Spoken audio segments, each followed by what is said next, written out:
EVK கூட்டம் அறிவிக்கப்பட்டு கூட்டம் நடைபெறுகின்ற பொழுதே முன்னெச்சரிக்கை நடவடிக்கை எடுக்கப்பட்டது.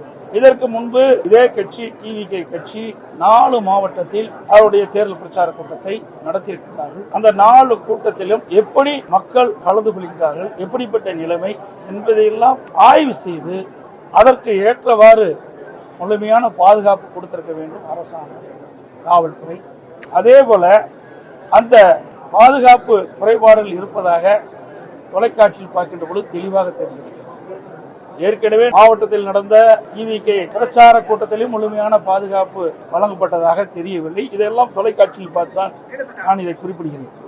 அதோட அனைத்து இந்திய அண்ணா திராவிட முன்னேற்ற கழகத்தின் சார்பாக நான் எழுச்சி பயணம் மேற்கொண்டிருக்கின்றேன். அந்த நிகழ்ச்சியில் கூட காவல்துறை எங்களுக்கு முழுமையான பாதுகாப்பு கொடுத்து ஒரு 3-4 மாவட்டத்தில் பாதுகாப்பு கொடுத்தாங்க.